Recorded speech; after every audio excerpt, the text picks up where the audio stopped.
박교활 성령 히브리서 18절 맞습니다. 그분은 예수님이죠. 어떤 예수님일까요? 우리 안에 들어오신 예수님입니다. 그리스도입니다.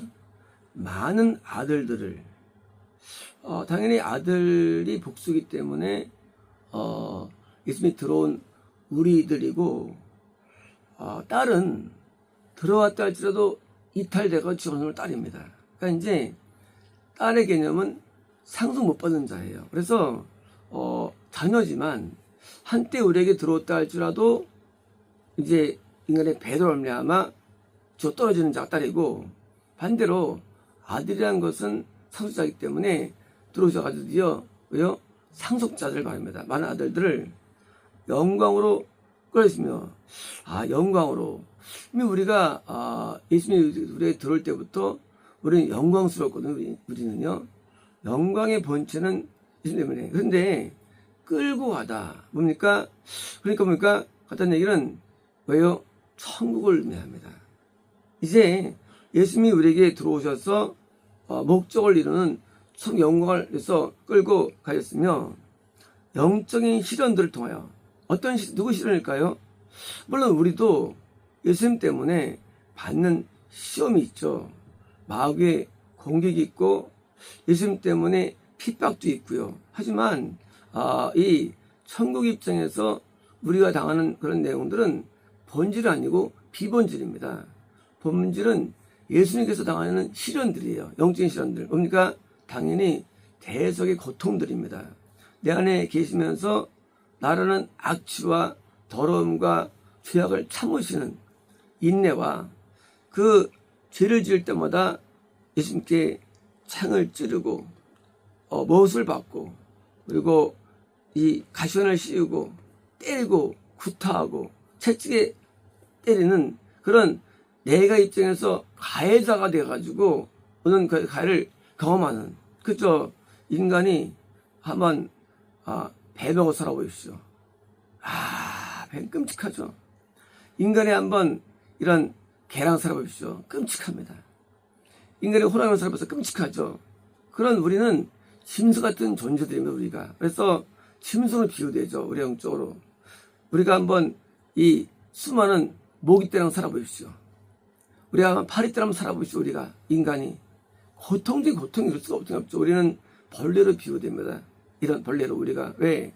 하나님께 보실 때 우리 인간의 모습이에요. 그나마 구원받으면 좀 낮이죠. 낮은다 할지라도 근본적으로 우리는 예수님께 고통을 주는데 내 죄의 대가를 지불을 당해야 되는 그것이 영적인 시련이에요.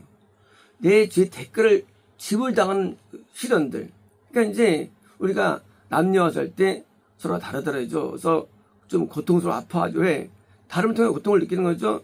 근데 그 정도 차이가 아니라 하나님과 인간이 함께 거주하면서 오는 고통인데, 내가 죄를 지을 때마다 공의를 하나님께서 공의 대가를 받으시는 거예요. 그러니까 공의라는 것은, 보이는 것은 우리가 죄를 지으면 대가를 지불하는데, 이 대가를 지불하니까 얼마나 고통스럽습니까? 그러면 이거에서 영적인 시련들을 통하여, 그러니까 이제 우리의 구원은 단순하게 믿음으로 된다는 이런 진짜 이런 사단적인 것은 있을 수 없는 겁니다. 구원은 쉽지 않아요. 대가가 지불되는 거예요. 누가? 예수님께서. 예수님께서는 어린 양으로서 왜요? 건남의 은혜를 주셨고 고통을 통해서. 동시에 또 뭡니까? 예수님께서는 내 안에 들어오셔가지고 뭡니까? 이제 대십자가를 감당하시는데 유대인의 왕으로서 십자가를 지신 겁니다. 그러므로 이 여전히 시련이 우리에게, 우리가 부를 때 이것을 순환이라 부르고요. 선절 이렇게 하면서 찬양 드려야 하고 예배드리고 또 이제 성전식으로 보여주는데 나에게 빵 주신 예수님을 우리 경험하죠. 그래서 이제 시련들을 통하여 그들의 구원이라는 것은 천국으로 인도하는 그 과정까지 모두 그게 구원이라는 단어죠. 구원이라는 단어는 사실 이게 건남과 영생이 있지만, 사실은 구원이라는 단어는 천국 입장에서는 이게 구원이에요. 여기서는 영생이지만 천국에서는 구원입니다. 다시 말하면 이제 우리가 천국에 들어가는 과정 말입니다. 드디어 예수님께서 우리에게 들어오시고, 그리고 이제 저를 인도할 때 모든 과정을 보면서 그들의 구원을 온전케 하다. 그러니까 이제 우리가 예수님 전에 율법을 통해서 죄를 깨닫고 회개하고 돌아서고 죄와 싸우고 하는 과정이 우리에게 약간 있죠. 겁난 과정이 있지만, 그러나 그 겁난 과정은 천사고를 더 이루는 겁니다. 그러나 그 과정은 매우 미약한 과정입니다. 그러나 우리에게 들어오신 구원 때부터 보니까 그때는 이제 하나님 앞에 하나님께서 합당한 자가 되기 위해서 우리를 온전케 하는, 그러니까 온전하다는 것은, 이 단어는 하나님 관점에서 표현하는 거예요. 우리가 이제 회사의 사정에서 지금 보면 대학생들을 뽑죠. 졸업생들 보면 대학생들이 뭘 압니까? 이제 뭐 교육도 시키고 훈련도 시켜가지고, 근데 이제 대충 회사를 알게 한 다음에 들어오니까 처음에 1년 동안 또 이제 또 이렇게 뭐 잘 일을 못하죠. 한 3년을 투자해야지 그 회사에 이익을 줄 수 있습니다. 뭐 회사만이 아니죠. 우리가 어떤 것을 시작하면 잘 몰라요. 마찬가지로 우리가 구원받다 할지라도 우리는 온전하지 않은 거예요. 어디에 천국에 들어간 데서. 그러나 예수님께서는 우리를 온전으로 인도해 주셔가지고 합당한 자로 만드시는 뭐요? 하나님께서 온전케 하시는 주관자이십니다. 주관자. 쉽게 말하면 구원의 핵심, 구원의 요체는 인간이 아니라는 거예요. 천국으로 인도하는 것은 제사장도 아니고, 뭐 보훈 전파자도 아니고, 또 이제 선자도 아니에요. 핵심은 예수님이에요. 예수님은 천국으로 인도하는 주관자예요. 그러니까 예수님이 아니고서는 아무도 천국으로 갈 수가 없고, 인간의 노력도, 모든 철학도, 모든 관념도 불가능한 거예요. 우리가 뭐 돌을 닦든 무슨 수양을 하든, 우리가 인간이 뭘 하든 간에 인간은 도저히 불가능합니다. 그래서 맞는 게 복음이에요. 복음이 뭐냐? 복음은 그리스도와 함께 내가 십자가 못 받고 요즘 내가 살아계셔 가지고 나에게 믿음의 삶을 살게 하는 것, 살게 만드는 것, 이게 복음이에요. 복음이라는 것은 전적으로 하나님의 신적인 역사인 것이지, 인간천에서 학습도 아니고, 인간천에서 체험도 응답도 어떤 성례 같은 그런 교회적인 내용도 아니고 온전하게 영적인 거예요. 그래서 예수님이 직접 우리에게 들어오시는 이 구원의 사건, 이것이 복음이고요. 그래서 이 복음을 통해서 인류가 구원받는 것이고, 요 내용들이 성령의 그 인물로 나타나는 것입니다. 그러므로 이제 예수님은 우리에게 있어서는 구원자, 부를 때 우리의 구원자고요. 나를 인도하기 때문에 목자가 되는 거고요. 또 예수님께서 나에게는 통치하기 때문에 나에게는 왕이 되는 거고요. 그러니까 왕의 형편이 그리스도가 되는 거고요. 이제 예수님은 다양한 언어로서 표현되는 거예요. 하지만 근본적으로 예수님의 목적이 뭐냐는 거예요. 예수님께서 목적은 뭐냐? 천국으로 인도하시는 하나님이 되는 거예요. 목적 자체가. 그러니까 교회가 뭐냐? 교회는 천국으로 인도하도록 만들어진 영적인 모임, 인도로 만들어진 성전 되는 거예요. 그러므로 천국에 못 간다면 교회는 의미가 없는 거예요. 그리고 그런 교회를 회당, 산당이라 부르는 겁니다. 성전이라 부르는 것. 왜 성전이 자꾸 파괴되느냐? 역사적으로 성막도 접어들었다 왔다 갔다 하느냐? 그 이유는 딴 게 아니라 그 천국에 인도하는 그것이 쉽지 않기 때문에, 역사적으로. 우리는 천국에 다 간다고 믿고 있지만 사실은 그렇지 않아요. 천국은 굉장히 어렵습니다. 극소수가 천국에 들어가고 어느 시대는 가지 못합니다. 시대에. 그래서 못 가는 시대가 환란기예요. 가는 시대가 복음 전파기고, 이 환란기가 엄청 많이 천국에 나옵니다. 그래서 천국에 못 가요. 근데 우리 인간은 간다고 믿고 살죠.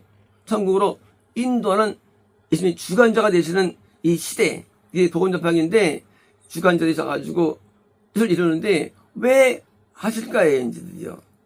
왜 그렇게 하실까요? 그게 아가페라는 사실이에요. 그러므로 아가페 한다는 것은 천국을 전제하는 것이지 인간적인 사랑은 필로스, 에로스가 되는 거예요. 아가페. 그러므로 아가페를 가지고 이웃을 대하는 거예요. 그래서 저 인도한 것이지, 야, 그 사람 참 사람 좋아. 그건 필로스예요. 아가페가 아니에요. 하나님을 우리는 아가페 합니다. 하나님 우리를 또 아가페 하십니다. 하나님을 사랑하시기 때문에 되는 거예요. 그러므로 하나님의 예정 가운데 사랑하기 때문에 우리가 예수님께 은혜 받아가지고 가는 것이고요. 그래서 이런 예수님께서 나를 처음으로 인도하는 과정 가운데 수반되는 많은 고난들, 예수님의 고난들, 우리 인간의 고난을 많이 강조하죠. 예수 믿고 고난의 유익이야, 고난받아가지고 하나님 앞에 징계를 통해서 변화돼. 맞아요. 하지만 그것은 반도 안 되는 거예요. 직접적인 고통들은 인간께 아니고 예수님의 고통입니다. 예수님이 당하는 고통은 일단 비교가 안 돼요. 이 지옥 고통을 당하시는 예수님께서는요. 우리가 이빨 아픈 거랑 암 사기 때문에 비교됩니까? 비교가 안 돼요. 우리가 이 암 사기 때 췌장암 고통이 극에 달합니다. 이건 비교 안 됩니다. 필요 없이 못 살아요. 소리를 막 지르고요. 아파가지고 췌장암 말기 때. 이게 왜 비교가 됩니까? 우리가 당하는 고난은 매우 작은 거예요. 그러므로 우리가 인간의 고난을 말할 수가 없는 거예요. 인간의 고난은 이거는 고통도 아니거든요. 예수님의 고통은 지옥 고통이에요. 못 박히는 고통이에요. 그러므로 예수님의 고통을 헤아릴 수 있다면 우리는 내 고난을 하나님 말하지 않습니다. 이거는 고난도 아니에요. 사도 바울이 고난을 많이 당했죠? 그 고난도 아니에요. 사실 예수님의 고난은 지옥 형벌이에요. 나 때문에 나를 건지기 위해서 그 고통을 감당하시는 영적인 시련이 있기 때문에 건짐하는 것이지, 우리가 사람은 자꾸 자기 고난을 막 말합니다. 예수 믿고 내가 하나님 앞에 이런 봐야 돼요.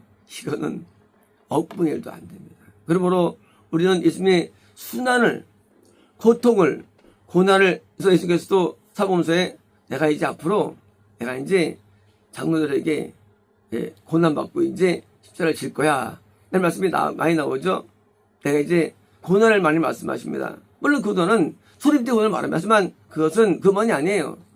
우리에게 오셔서 십자가를 감당할 때의 고난을 말합니다. 이제 그 고난을 짊어진 예수님의 공로, 그 공로가 아가페인 거예요. 그 사랑인 거예요. 그 공로를 안다면 자랑할 수 없고요. 공로를 안다면 우리는 앞에 할 말이 하나도 없는 거예요. 그리고 안다면 하나님 앞에 당연히 화목제를 드리고 내 생명을 바치고 날 드리게 되어 있는 거예요. 공로를 안다면. 왜 인간이 인색할까요? 왜 인간이 하나님 앞에 대해서 충성하지 않을까요? 왜 인간들이 하나님께 배도할까요? 공로를 모르기 때문이에요. 얼마나 예수님이 귀한 분인지를 잘 알지 못해요. 예수님은 나에게 뭐예요? 부모 사랑과 비교가 안 되죠. 부모님은 우리를 낳는 고통밖에 없어요. 고통밖에 없어요. 이건 고통도 아닌 사실 이게 아니에요. 예수님 비하면. 예수님의 고통은요, 뭐예요? 내가 죄를 지을 때마다 못 박힙니다. 내가 죄를 지을 때마다 채찍에 맞으십니다. 비교됩니까? 채찍 하나가 그 5cm, 10cm에 핵점이 떨어나오는 고통을 느껴요. 예수께서는. 그래서 선자들이 하울링하는 거예요. 고통 때문에. 우리가 당하는 고통은 말할 수 없대요. 앞에. 예수님은 나를 건지기 위해서 고통을 짊어지시는 거예요. 그러므로 구원은 대가가 지불되는데 이 대가를 지불받는 거예요. 계속. 언제까지? 구원 안에 있는 동안. 그러다가 왜 이탈되시느냐? 더 감당 못하는 때가 옵니다. 내가 대죄를 지으면, 내가 중죄를 오래 지으면, 내가 배도하면 감당 못할 수 드디어 이탈되신 거예요. 문제는 이런 이탈이 거의 다란 것입니다. 그러므로 우리가 예수님을 믿을 때에 예수님이 당하는 고통을 우리가 이해하려면 뭐예요? 이해한다면 다윗은 그것을 이해했죠. 그래서 다윗이 영생의 사람이 되었죠. 다윗은 순환을 본 사람이에요. 이제 예수님의 고통을 우리가 안다면 우리는 죄에서 우리는 스스로를 정결케 합니다. 우리는 불순종에서 스스로를 바꿉니다. 왜? 고통을 당하니까. 그렇죠? 자기 아기가 학교 늦었는데 엄마한테 300만 벌금을 떨어뜨렸어. 예를 들어서. 야, 300만 벌어와야 돼. 늦은 것 때문에. 만약에 효자라면 엄마가 고통을 당하는 것 때문에 절대 지나가지 않을 겁니다. 마찬가지로 우리가 하나 앞에 우리가 효자들은 왜요? 죄를 안 지을 수밖에 없는데 죄를 지을 때마다 고통을 당하기 때문에 죄를 못 짓는 거예요. 그 고통을 왜 줘야 됩니까 우리가? 그러니까 고통을 주지 않는 자, 효도하는 거죠. 그래서 우리가 하나님 앞에 순종이 효도하는 거예요. 기뻐한다. 우리 기뻐한다. 그래서 순종을 기뻐하시는 거예요. 우리는 하나님 앞에 기쁨의 제사, 기쁨에 드리는 삶을 살아서 예수님을 통쾌 만드는 효자가 되어야 됩니다. 예수님은 우리가 죄를 지을 때마다 고소하시기 때문에 죄를 지을 때마다 너무 아파하세요. 그러니 뭐예요? 입장에서는 불순종을 바꿔놔야죠. 우리 인간은 배도가 아니더라도 말을 안 듣고 배도 아니더라도 끝까지 그냥 반항적이고 예수님께 하나님께 그러니까 고통을 직사하게 당하시고 또 결국은 이탈되시는 것이 일반적인 뭐요? 구원입니다. 이제 우리가 천국에 올라가는 참된 아들들 효자들은요 효자들은 그 고통을 덜 드리고 천국에 올라가는 영생을 누리기 때문에 이제 우리가 갖고 있는 복음의 요체는 학습, 모임 또는 어떤 성례들 또는 어떤 그런 체험들 그런 쪽이 아니고 실제로 영에서 당하시는 주님이 요체화되기 때문에 그래서 복음은 그리스도가 되는 거예요. 복음이라는 거예요. 그래서 우리 복음입니다. 이제 이 복음을 전파하는 거예요. 이제 예수님은 내게는 복음인 거예요. 그래서 복음과 예수님을 분리할 수 없습니다. 이제 예수 그리스도 이게 복음이에요. 예수 그리스도 예수님이 나에게 그리스도 이게 복음이에요. 그래서 이제 예수 그리스도 속에 포함되어 있습니다. 그래서 우리는 기독교, 우리는 그리스도교를 믿는 사람들이고요. 이제 천국에 올라갈 때까지 우리는 범죄하지 아니하고 죄를 떨쳐버리고 우리가 예수님께 고통을 준다 할지라도 작은 고통, 소절밖에 주면 안 됩니다. 그래서 이제 통해서 그걸 유지해야 되는 뭐예요? 그런 지혜가 필요한 것입니다. 마치겠습니다.